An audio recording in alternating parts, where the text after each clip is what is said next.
Joining me, Patrice Onwuka and Robin Biro. Patrice is a senior policy analyst at the Independent Women's Forum. Robin is a former Obama campaign regional field director. I'm so excited to talk to you guys about this because, Robin, I want to begin with you. Obviously, Donald Trump went to all lengths to prevent this book from coming out. But now that it's out, Robin, does this actually vindicate him that the media does tell lies?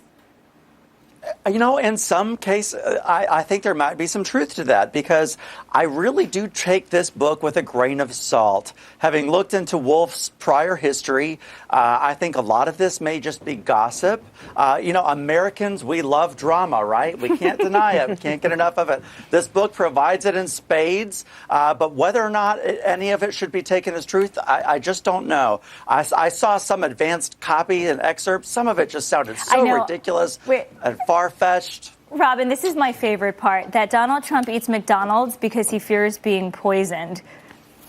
Really? I mean, who cares, first of all? Anyway, these are some of the fabrications that might or might not be in it. But Patrice, is there anything new in this book? We know there were some mishaps in the early part of the president's presidency. We know, he's obsessed with criticism about him. Is there anything new in the book? I don't think there is. It just seems like it's good fodder for the people who are never Trump and resistance, who just want to have an "I told you so."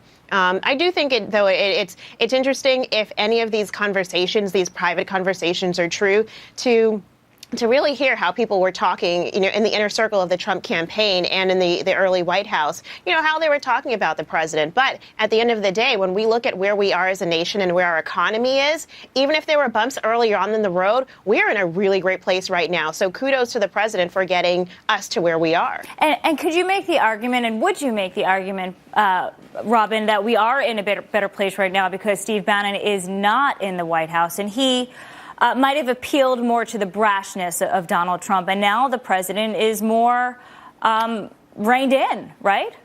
Yes, I do not trust Steve Bannon. I never have, as far as I could throw him. So, frankly, I'm glad that he's out. And, Steve Bannon, I actually agree with a lot of the conservative pundits that he's in it for himself. I'm a little bit concerned that he hasn't denounced some of this. I think that's telling. I know that the Mercer family is considering cutting ties with him.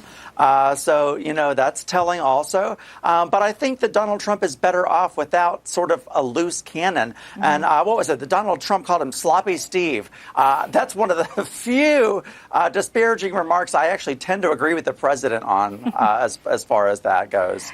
And yet, Patrice, Steve Bannon says he's still 100% behind the Trump agenda, and Donald Trump is a, quote, great man. That's what he told SiriusXM. He has to say that, because I think that it was, the President Trump that he rode President Trump's tails into office and into the public limelight. I think Steve Bannon definitely owes the president a lot, but I think this is really a good distinction. Do Americans who supported and put President Trump in office, did they do it because of Bannon, or did they do it because they believe in the Trump agenda? And I think there's a really strong distinction being drawn here where, Steve Bannon is realizing that, it really wasn't him. It wasn't his star power. It was President Trump and what he had to offer to the American people. Okay, are either one of you getting this book and reading it? Is this your weekend reading activity?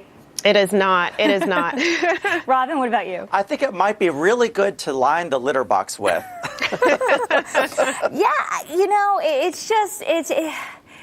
The stories that we have seen from Washington, D.C. this year, they just get better and better. And it kind of just all came together with this, as Sarah Sanders said, this full of tabloid gossip book.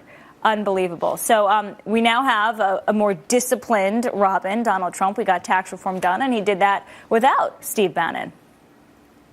Yes, and I really hope that, I know that he is upset. He wanted to stop the release of this book. But we have some serious business at hand. We've got to raise the debt ceiling. We had this bipartisan meeting with the Big Four. I know that he's wanting immigration reforms and the wall. We've got a lot to get done. And you just set us up for the rest of our show. Robin, Patrice, thank you so much. Have a great weekend. Happy reading, or not.